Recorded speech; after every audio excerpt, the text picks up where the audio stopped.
নতুন করে তারা নাটক শুরু করেছে, কার্ড বিতরণ শুরু করেছে। এখানে যারা উপস্থিত আছেন একটু হাত তুলে দেখাবেন, কেউ কেউ সরকারের কোনো কার্ড পেয়েছেন? তাহলে কার্ডগুলো কারা পাচ্ছে? এই কার্ডগুলো পাচ্ছে যারা কবরে চলে গিয়েছে, বাংলাদেশে জীবিত নাই, ওরা হলো বর্তমানে কৃষক কার্ড পাচ্ছে। পাচ্ছে না দেখি নাই আমরা? প্রবাসী কার্ড দিচ্ছে। প্রত্যেক দিন বাংলাদেশে শাহজালাল বিমানবন্দর যেটা রয়েছে, আন্তর্জাতিক বিমানবন্দরে প্রত্যেক দিন বাংলাদেশি নাগরিকের 13 জনের লাশের কফিন শাহজালাল বিমানবন্দরে নামে। বিদেশের যে এম্বাসি গুলা রয়েছে, বাংলাদেশি মানুষের ট্যাক্সের ডলার গুনে আমরা দেখে এসেছি। প্রবাসী ভাইরা যখন ওই এম্বাসি গুলাতে যায়, তাদেরকে দূর দূর করে বিদায় করে দেয়, অথচ আমার পকেটের প্রত্যেক দিন আমরা যে ট্যাক্সের টাকা দিয়ে থাকি, সেই টাকা দিয়ে তারা হলো প্রত্যেক দিন বিদেশে আয়েশ লাক্সারি জীবন যাপন করে। আমাদেরকে প্রত্যেক দিন বোঝানো হচ্ছে যে বাংলাদেশে আমরা নতুন ভাবে উন্নয়নের ছোঁয়া নিয়ে এসেছি। উন্নয়নের যে ট্রেন, সেই ট্রেন খুনি সন্ত্রাসী হাসিনা চালু করে দিয়ে গিয়েছিল। খুনি হাসিনা বানাইছে রাস্তা, 100 টাকার মধ্যে 90 টাকায় চুরি করেছে, আর 10 টাকা দিয়ে রাস্তা বানিয়ে রাস্তার মধ্যে হলো বাঁশ ঢুকিয়ে দিয়েছিল। এখন নতুন করে শেখ হাসিনার রাস্তা বানানোর কপি করে নতুন কর্মসূচি নিয়ে এসেছে, খাল খনন কর্মসূচি। নদীতে হলো পানি নাই, আরেকজন হলো খাল খনন করতেছে। নদীতে পানি না থাকলে খালে কই থেকে পানি আসবে? তাদের কাছে আমরা প্রশ্ন রেখে গেলাম। খাল খননের নামে শুনতে পাচ্ছি বিভিন্ন জায়গায় কেউ বালু খাচ্ছে, মাটি খাচ্ছে। খাল খনন তো দূরের কথা, খালগুলো খেয়ে ফেলতেছে তারা।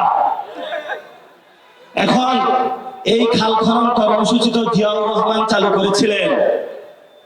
বাপের যে পিআর ক্যাম্পেইন, সেটা আমাদের সন্তান চালু করেছে। আপনার বাপ হলো একটা ঘর বানিয়ে দিয়েছে আপনাকে, আপনি নতুন করে বিয়ে করেছেন, সেই ঘর হলো বসা মাজা করতেছেন। এলাকাবাসী জিজ্ঞেস করে যে বাপ তো তোমাকে ঘর দিয়ে গিয়েছে, তুমি কি উন্নয়ন করতেছ? বললো যে ঘরগুলো বানিয়ে দিয়ে গিয়েছে, এগুলো আমি প্রত্যেকদিন ঝাড়ু দেই। তো জিয়াউর রহমান হলো খাল খনন করে দিয়ে গিয়েছিল, উন্নয়ন করে দিয়ে গিয়েছিল। আমরা আশা করেছিলাম তারেক রহমান থেকে নতুন কোনো কিছু পাবো, বাপের পরম্পরা পেয়েছি, কিন্তু আমরা কোনো নতুন কিছু পাইনি। কৃষি কার্ড বিতরণ, প্রবাসী কার্ড বিতরণ, এই কার্ডগুলো কিন্তু বাংলাদেশে অলরেডি আছে। আপনাদের এখানে দেখবেন সামাজিক নিরাপত্তার আওতাধীন এতিমখানায় দান করা হয় সরকার থেকে, বৃদ্ধ মহিলাদেরকে দান করা হয়। সরকার এই কার্ডগুলোকে একসাথ করেছে, একসাথ করে ওই বৃদ্ধ মহিলা রিজিক চিন্তাই করে, এতিমখানার চিন্তাই করে সন্ত্রাসী চাঁদাবাজ ছাত্রদল যুবদল বিএনপির মুখে ওই কার্ডগুলো তুলে দিয়েছে। আমরা মনে করেছিলাম আবু সাইদের রক্তের উপরে দাঁড়িয়ে 5 তারিখের পরে বাংলাদেশে কোনো চাঁদাবাজি হবে না, কিন্তু আমরা দেখতে পেয়েছি বাংলাদেশের একটা CNG stand, truck stand, bus stand, কোথাও বিএনপি মুখ দেয় না এমন জায়গা বাংলাদেশে রাখে না। আমরা মনে করেছিলাম গত 17 বছর ব্যবসায়ীরা নিরাপদে ব্যবসা করতে পারে নাই। শেখ হাসিনাকে ব্যবসায়ী ভাই জীবন দিয়ে বিদায় করেছে, সন্তানের মুখে তাকিয়েছিল যে বাবা 17 বছর আমি ধৈর্য ধারণ করেছি, এখন শেখ হাসিনাকে বিদায় করেছি, নতুন সরকার গঠন হয়েছে, ভালো করে ব্যবসা করব, তোমাকে ভালো ভার্সিটিতে পাঠাবো। বউকে বলেছে এতদিন তোমাকে স্বর্ণ কিনে দিতে পারি নাই, সময় এসেছে এখন কিনে দেব। যখনই পরম্পরায় শাসন যন্ত্র চেঞ্জ হলো, পরিবর্তন হলো, রাতের মধ্যেই বিএনপির সন্ত্রাসীরা ব্যবসায়ীদের কাছে গিয়ে উপস্থিত হলো। ব্যবসায়ী ভাই বলল, কিসের জন্য জীবন দিলাম, কিসের জন্য আবু সাঈদ জীবন দিল, কিসের জন্য শহীদ মুগ্ধ জীবন দিল, কিসের জন্য শহীদ ওয়াসিম জীবন দিল। আমরা তাদের কাছে প্রশ্ন করতে গেলাম যে বাংলাদেশের 70% মানুষ সংস্কারের পক্ষে রায় দিয়েছে, আপনি কেন সংস্কারের বাস্তবায়ন বাংলাদেশে করবেন না?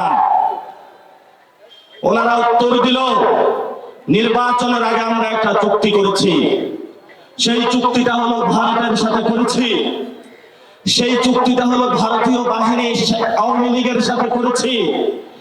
এই চুক্তি অনুযায়ী আমরা মুজিবের যে সংবিধান বানিয়ে গিয়েছে বাংলাদেশে, এই সংবিধান বাংলাদেশে রাখতে হবে। বাংলাদেশে হলো যারা আওয়ামী লীগের খুন করেছে তাদেরকে থানা থেকে ছেড়ে দিতে হবে। আমরা ভারতের সাথে চুক্তি করেছি, শেখ হাসিনার ভারতের সাথে যে চুক্তিগুলো ছিল সেই চুক্তিগুলো বাংলাদেশে বাস্তবায়ন করতে হবে। এই চুক্তি করেই আমরা ইলেকশনে জয়ী হয়ে ক্ষমতায় এসেছি। এখন আমরা ভারতের বিরুদ্ধে কিছু বলতে পারবো না। ভারত যদি 30 লক্ষ লোক বাংলাদেশে পাঠিয়েও দেয়, আমরা হলো মুখে রুমাল চেপে ধরে চুপ করে সংসদে বসে থাকবো। কে বলছে আপনাকে নতুন তুলা সাজার জন্য? যেখানে ভারত 30 লক্ষ লোক ভারতীয় লোক বাংলাদেশে পাঠাচ্ছে, প্রতিনিয়ত আমাদের সীমান্তে বাংলাদেশের নাগরিকদের হত্যা করে চলছে, সেখানে শ্রীলঙ্কার পুত্র সালাউদ্দিন বলছে সীমান্তে যে হত্যা হচ্ছে এটা কোনো হত্যাকাণ্ড নয়। আমরা চেয়েছিলাম বাংলাদেশে একটা পরিবর্তন, আমরা চেয়েছিলাম আপনার সন্তানের শিক্ষা ব্যবস্থার পরিবর্তন, আমরা চেয়েছিলাম জলঢাকাতে শিক্ষা ব্যবস্থা, স্বাস্থ্য ব্যবস্থার পরিবর্তন। কিন্তু আমরা কি পেয়েছি? আমরা পেয়েছি কতগুলো উল্লুক জানোয়ার ছাত্র দল, যুব দল, বিএনপির চাঁদাবাজি সন্ত্রাসীদের রাজত্ব বাংলাদেশে।